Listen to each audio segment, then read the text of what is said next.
presentations, and we're just so thankful you're here with us today. We will make it worthwhile, I promise.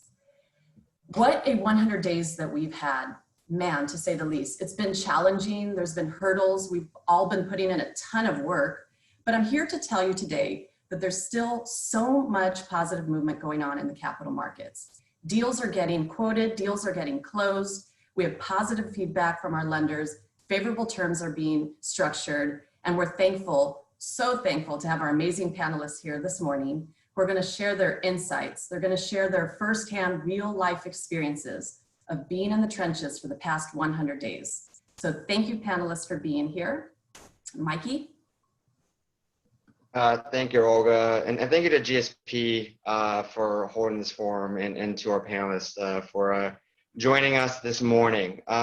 Today's agenda is we're going to talk about where we've been the last 100 days. COVID hit, stay-at-home hit, Black Swan, stopped our markets. Then we're going to roll into the last 100 days, starting to get our feet underneath us, understanding the markets, how are we structuring new deals, and we're here today. What's coming down in the future, and that will be our conversation today. And want to create a quick introduction to our panelists. Yes, so welcome to the call. Panelists, we want you to go ahead and introduce yourselves. Let us know where you're Zooming from. Tammy, let's start with you, and Rachel will end with you. Well, good afternoon here in New York City. I'm actually in my home in New Jersey, but that's where Basis is located. I am Tammy Jones, and I am the CEO and founder of Basis Investment Group. And Basis is a diversified commercial real estate investment platform. We specialize in commercial real estate debt and structured equity. I like to call it dequity. And we are also a licensed servicer for Freddie Mac. That's one of our newest business lines. And I want to thank GSP for inviting me to lend my voice to what I hope will be an amazing discussion and dialogue. Thank you. Jeff? Thanks, Olga and Mikey, for having me. My name's Jeff Burns. I'm actually Zooming from beautiful North Lake Tahoe right now. And it's a glorious 80 degrees outside. So thrilled to be here. I'm with Walker and Dunlop out of our Walnut Creek office, which is in the East Bay.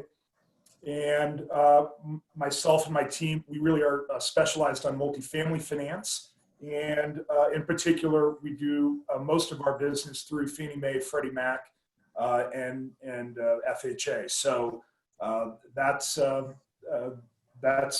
who I am, and I'm excited to be here today. Thank you. We're happy to have you. Rachel? Hi, everyone. Thank you, Olga and Mikey, for having me. So my name is Rachel Hunter. I am a principal at Apollo Global Management on our real estate debt team. So at Apollo, we have about 24 billion of assets under management through a variety of vehicles: Athene, our insurance capital, our publicly traded mortgage REIT, ARI, and a variety of other credit vehicles and Apollo managed accounts that have real estate debt allocations. So through those various vehicles, we invest across the risk spectrum, up and down the capital structure, across all asset classes in the US and in Europe. And given the theme of the day is active lenders, Athene, our insurance capital, is very active bidding in the space right now, both on the fixed rate side, floating rate, perm, bridge, selectively construction, but we're definitely fully back in the market, which is very exciting for all of us. Great. Awesome. Well, appreciate that. And again, appreciate everyone. Well, let's dive into the meat of the conversation. Rachel, how about we start off with you? 100 days ago, COVID hits, Black Swan event, market stop.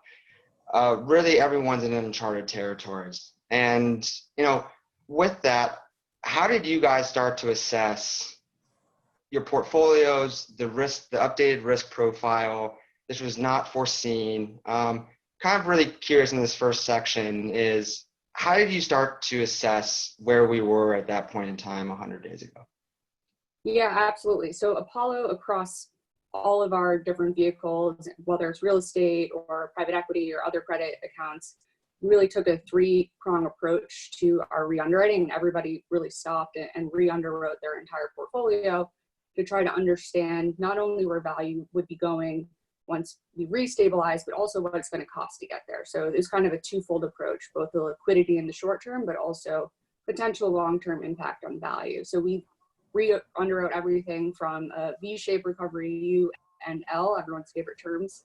And we triage that, tackling hotels first, retail second, office. I'm trying to use all the buzzwords just in this first section right here. And so, yeah, it was unprecedented, but, you know, we did try to re-underwrite everything as quickly as possible. So we had our heads around where the potential problems were. And I think it came to light very quickly. And I think, you know, we did the right thing, both from being a steward of capital, but also being a partner to our sponsors. So we really view ourselves that way. We're not going to sit back and let our sponsors take all the heat. Like, a lot of this is clearly not their fault. So we wanted to be partners to them, work with them, try to come up with a plan to kind of get through this unprecedented period. And Rachel, I think that's a really important point that you just made. It's not the borrower's fault. And I think what we've been seeing lately in the past 100 days is there's this solidarity between borrowers and between lenders. And it's kind of like, you know, the whole mental attitude of we're all in this together. We want the deal to get done. We know it's not the borrower's fault. So let's put in some structure in place that makes me, the lender, comfortable, yet is realistic, boots on the ground operation for the borrower. And so I think that's wonderful that you brought that up. That's sort of our theme today, you know, hearing your perspective, because we can't understand it unless we listen and hear. So thank you. Yeah, absolutely. You want me to go next? Because I agree with a lot of what Rachel said. You know, I'm going to use the triage buzzword.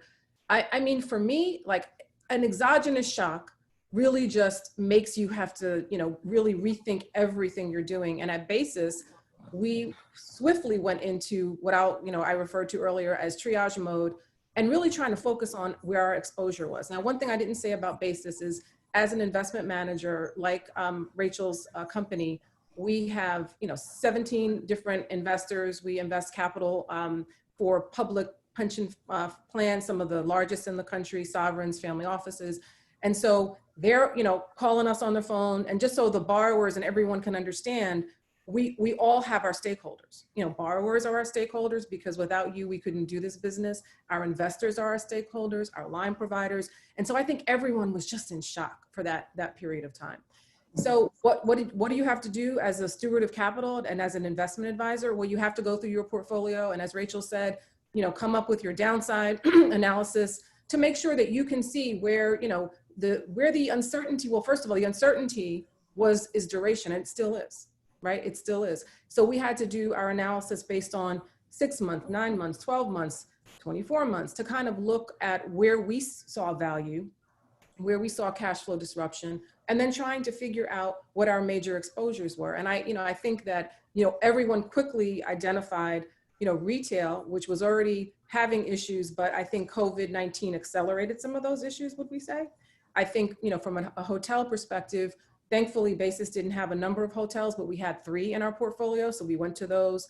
And then, you know, the other property types we talked about, and I know Jeff is going to have a very good perspective on the multifamily sector, which has shown resilience, you know, across markets, which I think is interesting. And then office is kind of a tale of two cities, right? It's like gateway office is going to have a longer recovery because, you know, it's just with elevators and subway systems, folks are just not comfortable returning to offices. You know, I shouldn't say that, many folks are not. And I think that some people are being daring.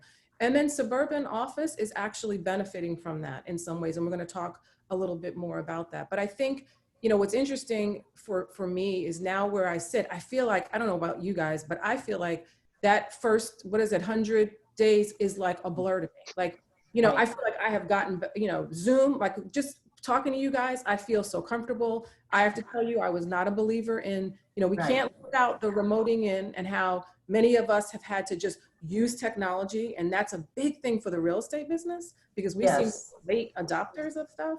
So I really do believe that, you know, we have to put that in triage, but also remoting in and basically trying to see that productivity, at least from our perspective, has not skipped a beat. So I've been really surprised as a CEO about that. Thank you, Tammy. It's so true. I mean, I had a similar mentality, like brick and mortar. I needed to be in my structured dress and heels and go to the office to close deals. But you know what? That's not the case. We're closing deals in our homes, in our, sneakers, and it's still working. And we're able to have these conversations via teleconference, and it's been awesome. So I'm glad that our business, thankful for our business and have gratitude that we can continue this. And just to piggyback off of what you said, Jeff, in the multifamily agency space, we had zero visibility day one. We didn't know if tenants were going to make those April, May rents. Like, this was so scary. Now sitting here today, we have some visibility because we did get collections coming in. Give us kind of behind the scenes where you sat, and just kind of let us know your perspective, what was happening in the early days.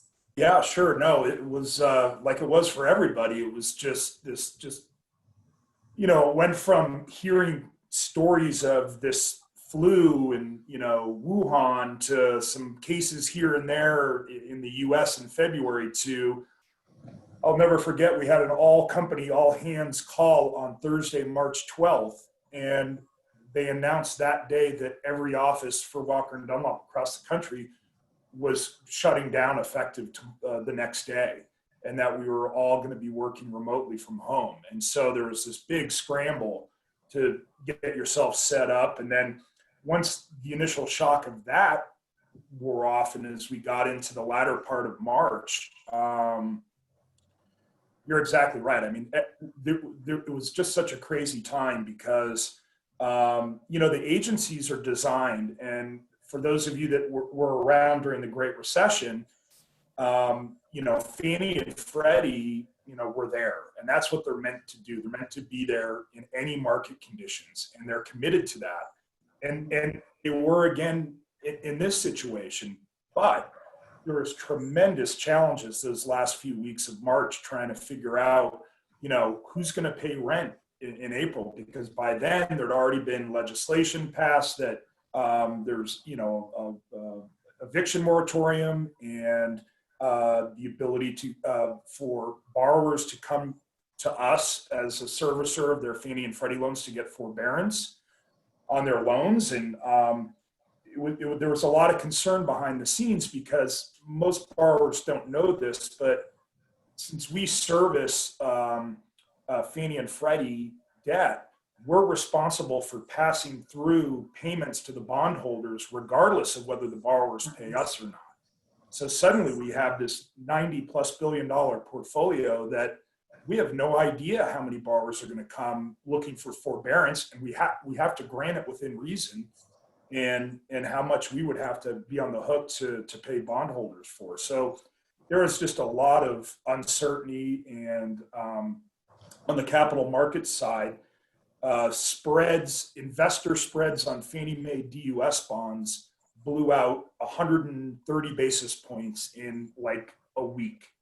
And so rates were very, very volatile, made it very challenging to underwrite loans. Both Fannie Mae instituted a treasury floor as treasuries dropped really low. So we had some loans that were in before that and others. So it was a lot to manage. But the biggest thing that helped us initially was the Fed stepping in, and the Fed coming in and saying, we will buy agency MBS. And that totally stabilized the market. It brought spreads back down pretty rapidly and really stabilized things. And then you talked a little bit about structuring to get comfortable. So both Fannie and Freddie instituted debt service reserve requirements around COVID to buttress a property from a lack of rent collections coming in. And so that's starting to loosen up a little bit since we've had visibility over the last few months, and rent collections across the country have been very, very solid in multifamily. So we're in a much, much better place now, but as Tammy mentioned, there's a long road of uncertainty ahead. And I think this is just going to continue to evolve over time. And if I could just jump in on something that Jeff said, the great financial crisis, like it wasn't that long ago, right? And so there are some lessons learned and there are vast differences, right? And so when I hear people talk about that, number one, and I think Rachel said, the borrowers didn't cause this. There wasn't over leverage in the system, or the property owners didn't cause this. We didn't cause this. So it's very different than sort of a system being overheated and, all the things that happened in the great financial crisis. But there were some things that I think were similar in terms of impact. And one of those things that I think made the swirling of all of this, so we're talking about spreads blowing out and triage in portfolios, but we were getting, folks were getting margin calls because of leverage and line providers not knowing what to do. And it was just really, that was an intense period of, what was it, about 2 to 4 weeks. And one of the things that, basis, I was mentioning to some of the folks earlier, we were born in the GFC. People thought I was nuts, founded the company in 2009. And so, one of the things we wanted to do was to take advantage of opportunity, which hopefully we're going to talk about, and ride the wave of recovery up, because after every downturn, there will be a recovery, ladies and gentlemen. So just remember that. That's what I hold on to every day.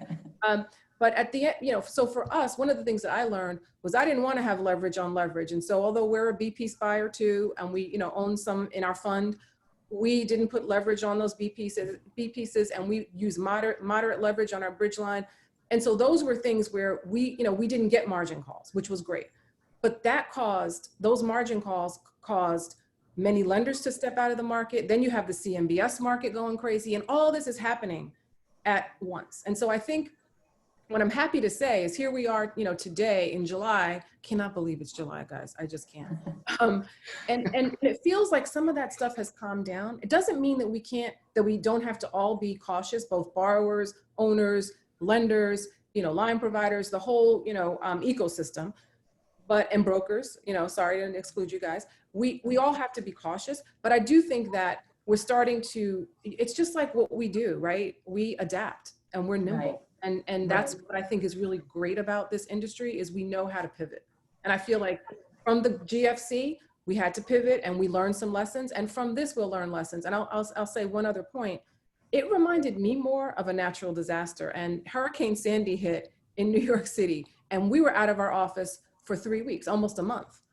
And so that was sort of like things shut down. And so, it's like the COVID, which obviously with all of the, tragedy around it, like I feel like I would be remiss with not acknowledging that. I mean, because we're all dealing with all the things we talked about, which are economic, but then there's so much tragedy going on that I'm really proud of us for powering through. But it seems to me like some of the strategies that we're using, like the debt service reserves that Jeff pointed out, are things that you would do in sort of more of a natural crisis, exogenous kind of environment versus, the GFC type, self-inflicted, I will say.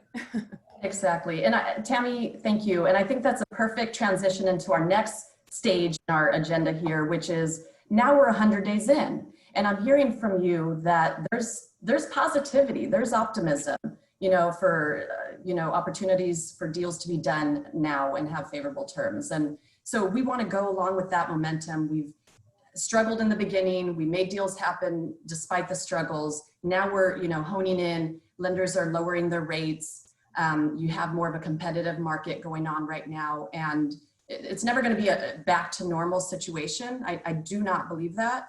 But we have this new sort of normal, and we can embrace it, and we can structure deals that are very solid and sound and still make sense and still pencil out and still be, spectacular for the borrowers to do. So why don't we talk about where we stand today and kind of what structures you have in place? I know we highlighted a little bit of the debt service reserve, and that was very necessary. What other underwriting guidelines or practices changed for you? What's worked? How did your clients react? Kind of get your perspective on that. Tammy, if you wouldn't mind. Sure. I don't want to take all the airtime. I want my other fellow panelists to talk, but yes, no worries. I could go on and on. So a couple of things. Number one, I just want to point out that there were lenders that continue to honor terms through this period. And I just want to say that, Basis was one of those lenders. We actually had a deal that we were working on pre-COVID, and where we know that many people moved away. We actually closed the deal. It was and is a bridge deal. It's in Cincinnati. It's one of the, 1, 2, or 3, I'd like to say, number 1, but it's probably number 2 asset. And I'm so glad that we did, because, hindsight's always 20/20, but we love the sponsor. They are capable. They are, this is what they do. It's a value add, obviously bridge deal. And looking back now, collections are over 90%. right? So we are so happy that we partnered, because I viewed it as a partnership with this particular owner. So that's something that happened. Not your answer to your question. I'm going to get there in a second. But what are we doing now? Well, first of all, on our current portfolio, we decided we're a seller servicer for Freddie Mac. So like Jeff, we were dealing with explaining to borrowers on the multifamily, on the agency side, about the debt service reserve. And obviously that's tough because folks aren't used to that. But ultimately, once we got through that, I think our pipeline is back up in that arena as well. And so the underwriting on the agency side, I think Jeff can speak to, and I'll leave that for him, but there were some changes on the underwriting as well. On my fund side, we're actually looking at deals across the capital stack. And since COVID, we have actually closed over 100 million. We put out about 100 million in equity, which is almost 400 million in deal, a little bit more than that in deal flow. They are in what I'll call the secondary markets, which is where basis focuses. And I'll give you an example. I said, Cincinnati, Indianapolis, suburb of Chicago, and outside of New York and Long Island. We have done deals, and how our underwriting has changed is being a little bit more conservative on year one, year two rent growth, looking at concessions, doing things that make sense. And what was really interesting to me is many of our borrowers were doing the same. They were looking at rent growth differently, so we would have a conversation about that. So I don't think that it was, we were hitting the rent growth. I think we're all sort of in that unknown, hopeful that in the next couple of years, there'll be some normalcy. In terms of, leverage, well, we do dequity. And so we are looking for equity, structured equity positions where we're actually getting participations and helping folks with rescue equity. And I'm going to talk a little bit about that. So we don't look at our structured equity positions as debt. We're not saying we're going up to 90, because we're believing that we're in the equity with you. We just may have a priority return or something like that. So, on the bridge side, obviously leverage is dialed back a little bit, and we're not as focused on bridge lending today, but we are looking at it. We just want to make sure that, we're allocating our capital accordingly. So we are looking at bridge business, but, it's not like I'm saying the floodgates are open. I just want to be honest. I think that, that's important. And one thing that we did on our existing portfolio is, because we are the lender in if it's a particular loan or preferred equity or mezz in our fund, I said to myself and my team, what would we do differently if we knew that COVID was going to happen? And so we decided that forbearance, which is a tool, it was an old tool back in the GFC, and it's a tool that folks are using today, is not the only way. Let's be innovative. So we came up with a program called, and I love the name, The Big Rescue. And we were able to provide rescue equity for some of our sponsors. We offered it to everyone who needed it that was a borrower in our fund, for basically topping off reserves. So basically saying, we want you to use your capital to run the property. And we want to make sure that because you didn't cause this, and understand we have to pay our line provider if it's a bridge loan. We want to figure out a way to provide you some capital that we'll use just to top off reserves. And so that program was really well received, and it enabled our borrowers to stay current, us to stay current, and us to pay our investors, because I told you about those public pension plans.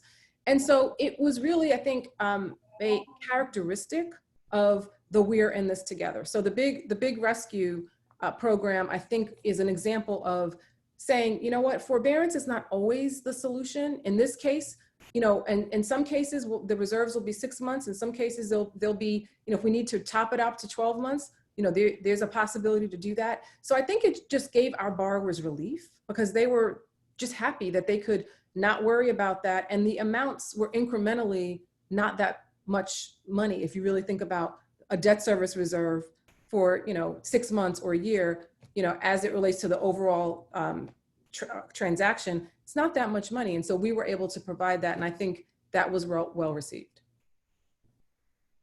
That's excellent. And Jeff, I guess from the multifamily agency perspective, Tammy shared that unique, innovative structure that she put into place. And I think that's so fantastic and well received.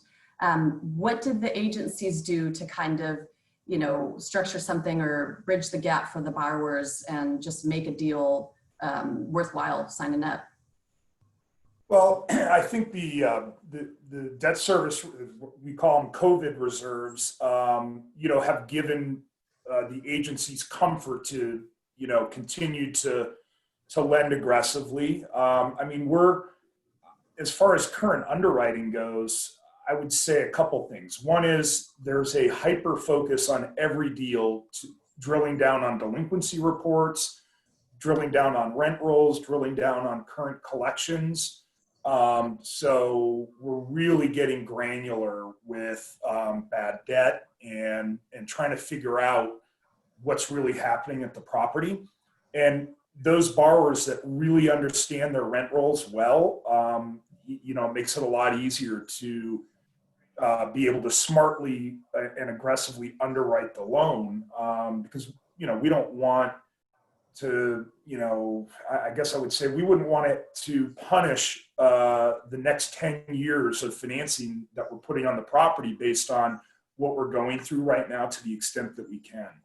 So there's a real focus on that. And I think the other challenge we're finding too is it's getting harder to really be aggressive pushing interest only terms. And that's because when we run our exit analysis, if you look at CoStar, you look at Reese, you're looking at zero, very low forward-looking rent growth. And so that's really putting pressure on exit rates at the end of a loan term for a refinance, which makes it harder to structure more interest only.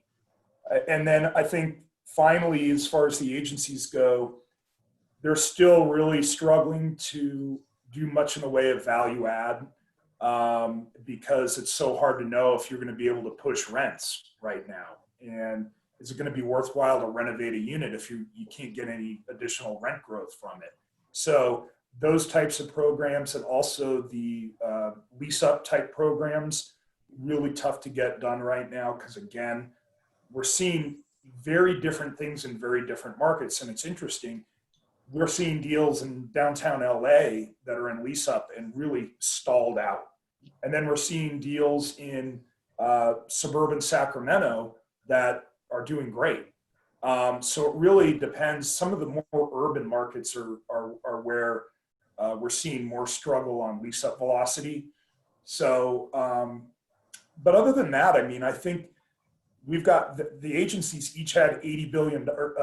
They had a combined $80 billion coming into the year to get out. And even though they've been getting a lot of money out, they still have plenty of runway left in terms of their allocations. So we're doing loans right now from the very low threes all the way down into the mid twos on 10-year non-recourse loans. So it's really, really attractive if you're a borrower. We're just not seeing very much transaction activity in terms of buyers and sellers transacting. So it's mostly refinances right now. Thank you. That's some very, very aggressive pricing. That's great to hear. Rachel, I'd be curious to hear, from you and Apollo, and from the life company side, and also the structured finance side. Like last 100 days have obviously, everyone's trying to work around this process, and it sounds like you're starting to get more comfortable getting term sheets and getting capital back out there. Curious to hear how you've started to get comfortable in today's environment, what structures you're putting together, like with the agencies and with Tammy have gone very creative. So, maybe you can share with us, how you're looking at things today and giving some comfort to your investors as well as the borrowers.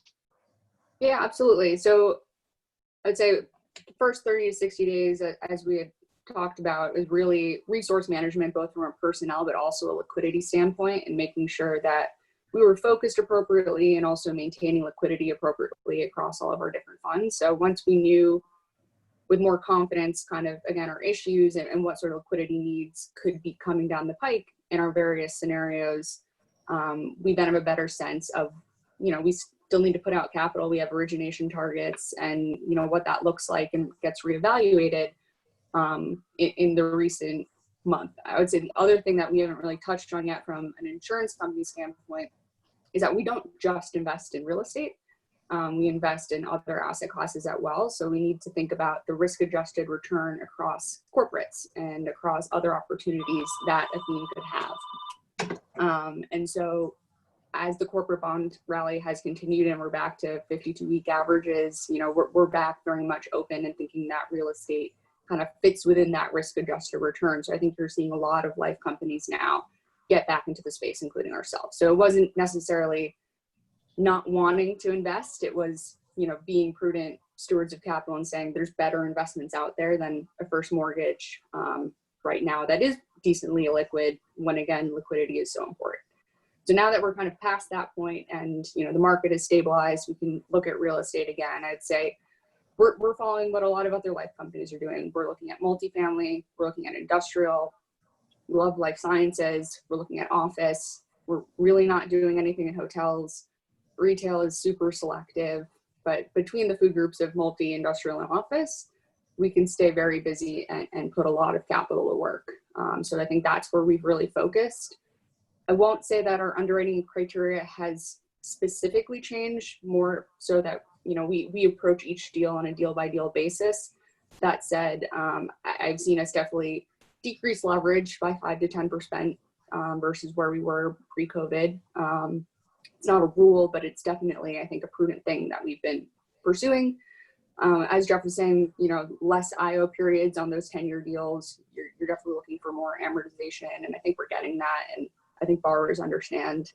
And kind of going back to the conversation we've been having of, you know, candid conversations between our sponsors and ourselves have only helped. So when we really understand what's going on with the office tenants, why is someone not paying? What sort of rent deferral structures has been in place? Do we think that's going to recover? Do we think they're going to come back to the office? You know, having those open dialogues, because, you know, our sponsors are the ones having those on the ground conversations. It's so important to help us get comfortable and understand. And as Jeff was saying, delinquency reports and APAR reports are everyone's new favorite. Those are so important, should be part of every package that Olga and Mikey, you guys put out. Just so we know what's been going on. We do have a lot of data at this point to make, I think, more informed decisions about the risk that we're taking. And, you know, I think that's going to help everyone kind of keep liquidity flowing here. And, you know, that's what's helped us get comfortable in the deals that we've put terms out on. And, you know, in the last 2 weeks, Apollo's put term sheets out on ramping multifamily, looking more at lease up than value add. I agree with Jeff. It's hard to know what value add means anymore. And so we looked at that. We put out life science, multi-tenant office, multi-tenant industrial. So I think we're really looking across the board for you know, good sponsors, good markets, could be primary, could be secondary, and those asset classes were very active.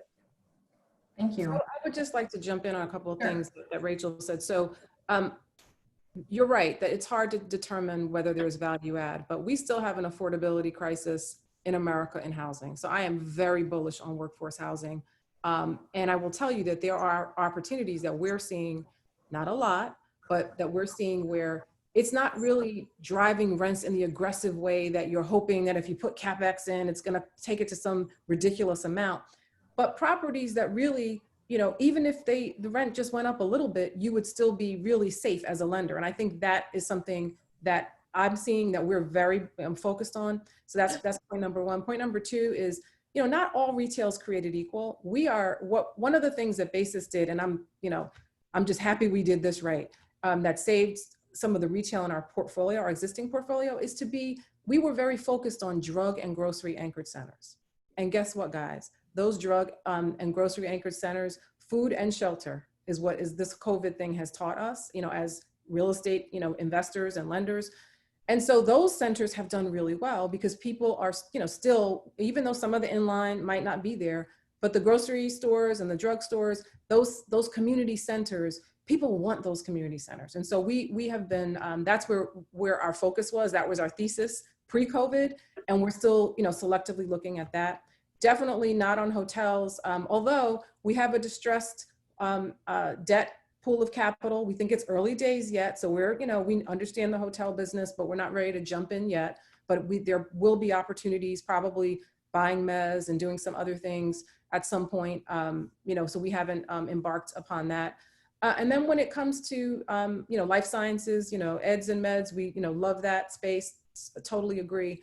But I would say that office in the secondary markets has performed well. I mentioned that before. Collections have been stronger than we even anticipated. And I think that that's, think about it. Like, we're an industry that focuses on demographics. 60% of the millennials are 30, right? So is it possible that they're going to want to go to more suburban locations? I mean, there are arguments on both sides, and I'm not going to, say I have a crystal ball to tell you what the answer is, but I think we should all be looking at that, looking at trends, looking at migration. I think those are going to inform the folks that are able to find the opportunities, if you can find that. And then the other point that I'll make with respect to COVID is, real estate's local, and so is COVID. COVID is now very local, depending on what, things were done, how states and cities opened up. So it's really an interesting time, but it also, again, I go back to my, started my company in the GFC. There are opportunities, and I feel like it's, we want to be a liquidity provider. We're an allocator of capital. And we also, I think that the borrowers who are, hopefully listening, that if you have a great track record and that you've done things well and that you really have an expertise, that's, I think, important to the capital providers, is to be able to partner with people that, we know, can take us through this time. This is a challenging time, but we're very excited about finding those opportunities in those markets with those, demand drivers that make sense. Thank you, Tammy. And I think that's a perfect segue into, I love hearing your positive perspective. I love hearing that you have a lot of capital to put out, all three of you. Why don't we talk about some closed deals, maybe one or two deals that you've either quoted or closed during these past 100 days, and just give us a little bit of insight. And if you could just sprinkle in a little bit of how you assess the appraisal risk in these deals that you've closed or quoted. And Jeff, why don't we start with you? Sure. So we were lucky that we were able to, we managed to do a lot of agency business over the last 100 days, working on in process on a really interesting deal right now. One of the things that we've been seeing in our space is deals that are newly built, where the developer would typically want to exit via sale, because that's how they would, monetize their profit in the deal. Nobody wants to take the discount that buyers are looking to get in this environment, which is why the investment sales market is so frozen up. So we're seeing a lot of those deals now actually getting recapitalized. So the developer will bring in an operating partner, and then that way they can get a bunch of their equity out of the deal, but they're still leaving some equity in the deal. And so working on a deal like that right now, where we're doing a Freddie Mac first mortgage, and it's a 10-year deal with 5 years IO, just under 70% loan to value, and that rate's in the mid 290s. And then we're actually bringing in some preferred equity as part of the recap. And, that market's still hanging in there. Unlike the GFC, there's so much capital in our space still, and that hasn't changed. There has not been any financial crisis with the banks or in the financial system or anything like that. So we're still awash with capital. And so I think as long as you feel like you've got visibility into the deal, you've got a lot of capital, and that capital can get comfortable. So as far as appraisal risk goes, we've seen it vary. So we've seen some appraisers kicking cap rates up a little bit. There just hasn't hardly been any sales since this has happened. So it's a little bit of a guesswork, but we've seen some cap rates widen on some appraisals. We've seen some appraisers hit a little extra economic vacancy in their reports to kind of come to grips with potential collection losses due to COVID. but for the most part, we haven't had any deals that didn't work because the appraisal came in so light. So I think appraisers are starting to try to get their sea legs in this environment too. But I think we've done a whole bunch of different, mostly fixed rate. Some borrowers are taking floating rate, and with the agencies, it's really attractive because they don't have a LIBOR floor. So the all-in rates on those deals are really low as well. So we're seeing all kinds of stuff. We're seeing guys take a 5-year floater to just figure out what's going to happen. But we've seen a lot of other borrowers jump on these 10-year fixed at really, really low rates. I was just going to say that I agree. We haven't seen really dramatic fluctuations in our appraisals. And I think part of it is cost of capital is part of your cap rate. So while you have some assumptions that are going one way, you have these low interest rates going the other way. And so, and I do think that there's a view of, the variable of duration that we talked about. So I agree. I agree with that. So we've been pretty creative. As I mentioned, we invest and lend across the capital stack. So we've done bridge, we've done mezz, and we've done structured equity, we've done pref. One deal that I'll talk about that is a little bit, I call it our counter-cyclical play, because I want to go where others are not, is, we did do development structured equity behind a bank loan, where our borrower and partners, really in this deal is more of an investment, is a very, very well-heeled, experienced developer. And so we decided to invest in a deal that is outside of New York City, in a town where there is definitely a demand. It's the only entitled parcel. And we like it because while we have cash flowing assets in our fund, we now have something that's going to deliver 2 years out, that's been structured well, that's got the full capital stack, all the approvals, and is ready to go. And this is going to proceed because this place in New York City, the actual construction really didn't, it wasn't affected by some of the prohibitions on development that happened in some of the places in proper New York City. So finding opportunities like that, not to say that we're going to do all development deals. I think we have 2 in our pipeline that we're looking at, behind this. And again, we're diversified, but I will tell you that that's something that folks should think about in terms of what types of investments or loans you have in your portfolio. If you're trying to create diversification, development is a good play. And I mentioned the bridge deal, the office deal in Cincinnati that we decided to close through COVID, and we're so happy we did because it's pretty much, it's killing it right now. Collections are great. And so, so I think trying to be creative, trying to find those spots, and really, we're open for business because we have dry powder, as Rachel said, we have targets, we have, and I think most folks that have dry powder to put out is really important. And then on the agency side, because I don't want to forget that because my agency team will be mad at me. We've been very busy, and we have, our pipeline took a hit in the beginning of the first 100 days, I guess, or so, not the first, the very beginning. But now with Fannie cutting rates, as Jeff pointed out, the stabilization of, since their exit is the capital markets, with that happening, it feels like we're getting traction, a lot of traction now. So we're pretty excited. So we've closed several deals really across the country. And so that gives us good insight. So, and I agree again with Jeff on the fact that, there is a lot of liquidity on the sidelines. And I think that gives me comfort that this is very, very different than anything, we'll use the buzzword unprecedented, because, a lot of us are looking for investments, and that's good because, in the last crisis, that was not the case. There was not a lot of liquidity. Now we have it. And so I think that'll help assist the recovery.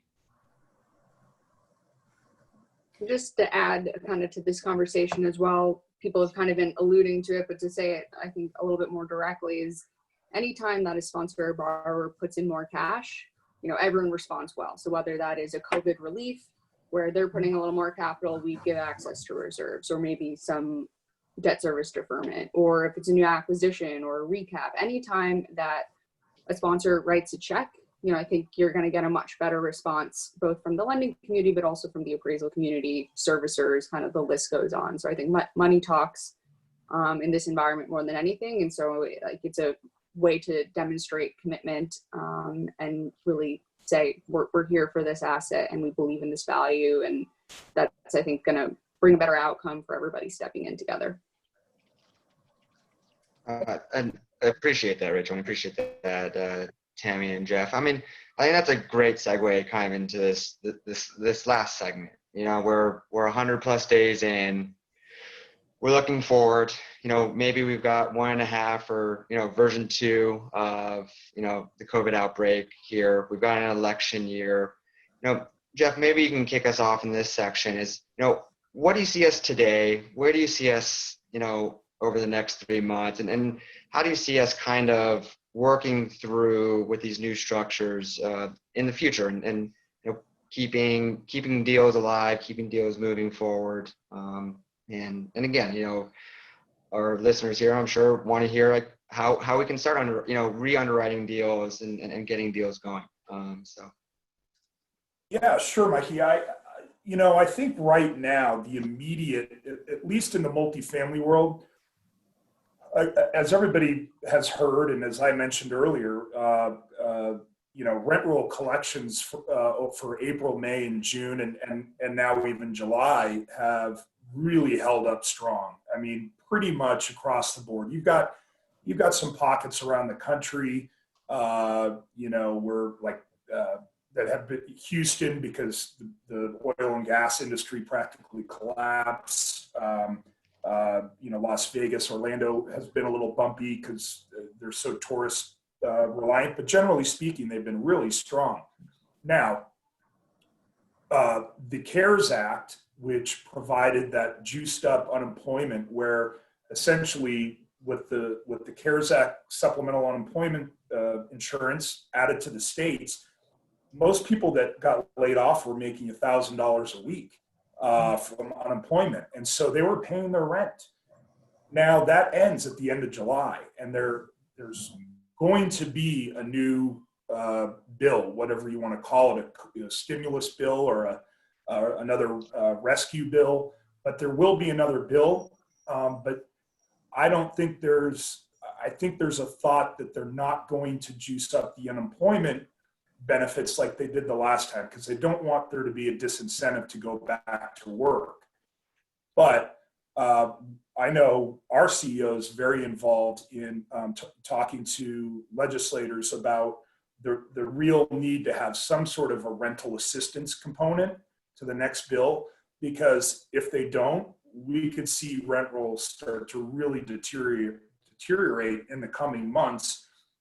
Because in addition to that, there's been a eviction moratorium. So you can't, if they don't provide rental assistance and there's still a moratorium on evictions, then really our borrowers, and you guys out in the audience that own apartments, lose control of your ability to manage your own assets. So we're really focused on that. I think the industry's a little apprehensive about what this next bill is going to have, and will it effectively address concerns about people being able to pay their rent. So that's the immediate fear specifically in our business. Obviously, there's the unknown of what's going to happen with COVID, when we're going to get a vaccine. I think until we get a vaccine and until we get a real solid therapeutic, that we're just going to keep lurching back and forth through this. The good news is, in spite of all the increase of infections, the death rate has remained stable. So even though a lot more people are contracting the virus, the death rate hasn't spiked. So that's a good sign. And probably because this wave, it seems to be a lot of younger people are getting infected, and they've got a better handle on the nursing home situation and the senior living situation, where it was really a horrific outbreak that caused a lot of the deaths. So we'll see what happens. Obviously, an election year, it's going to get crazy. I don't think anybody knows how this pandemic and the inability to really campaign traditionally is going to impact the outcome. So it's going to be an interesting 4 months until the election, and we'll just have to all ride through this together. But fortunately, there's a lot of capital, and I think people have gotten their sea legs about how to deal with this. And so I think we're going to get through it just fine. But as Tammy mentioned earlier, I think there's definitely going to be some opportunities that pop up along the way, and, you know, to be ready for them. So I would just add, because I think, Jeff, you summarized it really, really well. I would just say, folks, strap in, because it's going to be a ride. But I do think that we'll see distressed. I hate to say it. There's going to be distressed opportunities. I do think that we should focus on following the investments that have government support and understanding that government support, as Jeff pointed out. And that's kind of, you know, again, the workforce housing, the multifamily resilience. I do think that even if collections dropped, I do think that that's offset somewhat by people going back to work in areas, again, to this whole local, real estate is local, in certain geographies where the virus is, you know, is under more control than others. I do think that you're going to see, you know, like even in New Jersey, you know, various retail places are open right now. I mean, I actually, you know, went for the first time, I'm not going to say where, but to a hair salon. Okay, I'll say it, to a hair salon. And I, you know, I have my mask, they had their mask. And I think that people, it's about consumer behavior too, and your comfort level. And everything was 6 feet apart, and they have partitions up. And so businesses are being nimble. And I think that owners, what we're hoping for is the creativity from owners, multifamily owners who are using all the best cleaning supplies and disinfectants and keeping their tenants safe. And I think the good operator wins in this market. And so that's who we're trying to find, because people are being so creative. I walked into, you know, that establishment and I was shocked to see, you know, everything, how it transformed. And so I do think that with some of the assistance going away or being adjusted, there are some places that are trying to survive and businesses that are opening in a way that's different. I love to see people outside, at least in the summer, trying to enjoy dinner and doing it differently. So I do think that we, you know, I'm an optimist, and I like to see, I want to point out some of the things that we're seeing that were different than the entire country being shut down and someone taking a light switch and we were all literally in our homes frightened. I think that we're even getting used to this. Like, I'm even getting used to wearing a mask, I hate to tell you. Exactly. Yeah, thank you, Tammy, and thank you, Jeff, just for being so open and honest about it and hearing your perspective. Rachel, are you in the same boat, or, you know, what's your perspective on it? Yeah, I think Jeff and Tammy really summed it all up. I would say just in the next 30 days, what we're really looking at right now is the schools reopening. And every state, every city, every university is doing it differently. And so trying to figure out what that looks like, I think, and pick out, as Tammy said, investing locally. So which markets are going to bounce back faster, reopen faster, whether that is both from safety precautions and actually following them, like wearing a mask, or whether that is opening the schools, which allows people to go back to work, which helps retail, which helps hotels. So I think it is very circular. And I think that's kind of the next factor that we're really focused on right now is understanding schools opening. Perfect. Well, I hate to say this, but we have just a little bit over 5 minutes left. It's just been so refreshing to hear from you. It's, you know, so great to have 3 lenders on a call. To be able to hear your different perspectives is so good. I mean, we need that. We need that to understand not only in a change that's happening, but why it's happening, the context behind the change. So we're just so thankful that you guys were able to be open with us. And Mikey,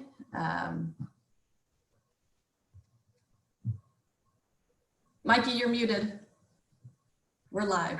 Oh, sorry about that. You know, tried to be respectful, so no background noise. But you know, appreciate the time. You know, and again, we're all in this together. We're all working through this. You know, lock and step, and really trying to find the appropriate solutions. And you know, I guess with that said, and in closing, you know, I would like to do kind of a quick roundtable here to kind of end it. Is, you know, what's a quick tidbit, and kind of leave the audience with, like, here's where we are, what to look for, some optimism, some realism, what would you kind of leave our audience with as kind of a quick closing remark?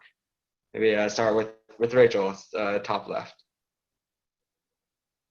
Yeah, absolutely. I think just to summarize kind of where we are is we are lending. We are back in the market. And I think what we can all do to help each other is just share information. We're all trying to figure this out. We are all on the same team, honestly, and just trying to get these markets open and stabilized. These markets being the real estate markets. So I think being candid, being transparent, and really helping one another is going to help us all kind of keep everything moving. I would just say value partnerships. Make sure that you are just being true to whoever you have relationships with that have gotten you through. Whether it's your broker that's helped you get the deal, the lender. And I think Mikey said it. We're in this together, right? And so at the end of the day, if you want to get a deal done, let's view it as a partnership, because we want to put capital out. You may want to acquire a property or refinance something. The broker wants to be involved in that. And so we want the deal to happen. So I think that what I would say in this time, in this moment, is to just be as transparent, share information, because it just gets the deal done so much better and more smoothly, as opposed to, sometimes where information doesn't flow as well. I think that's a big difference. And so I would encourage you just to know that, we have your back. Just make sure that we're working together. And if there's something that, is not great about the asset, the property, whatever it is, let us know, because we can work through that. So that would be my advice. Yeah, I guess I would touch on something that Tammy said and something that Rachel said is my two kind of tidbits before signing off here.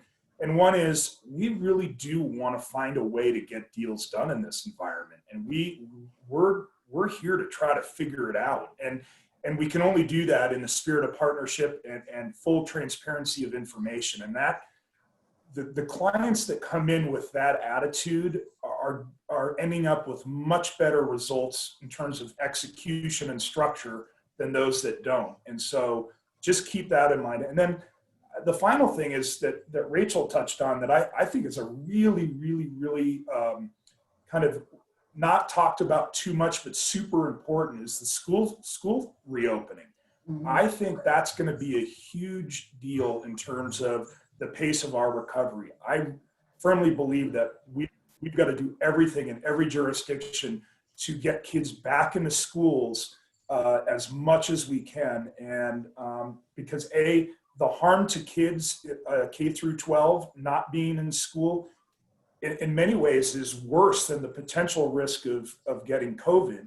And then B, for parents that have to get back to work, if their kids are home and they can't go back to work, it's going to be a real continued drag on our recovery. So keep your eyes out on school openings. I think that's going to be a big harbinger of the recovery going into the fall. Thank you. I think you all said it perfectly. The solidarity that I'm witnessing between lenders, brokers, borrowers is the silver lining, I think, in all of this that's going on. So thank you again for being here with us. We really appreciate it. To anybody on the call who you missed a few parts or you're getting coffee, there is going to be a replay on our website at gspartners.com. So we encourage you to tune in there. And yeah, thank you. You guys are amazing and we appreciate it. Thank you. And also thank you for having women on the panel. I appreciate that. Thank you. Bye. Thanks, everybody. That's right. Thank you. Bye-bye.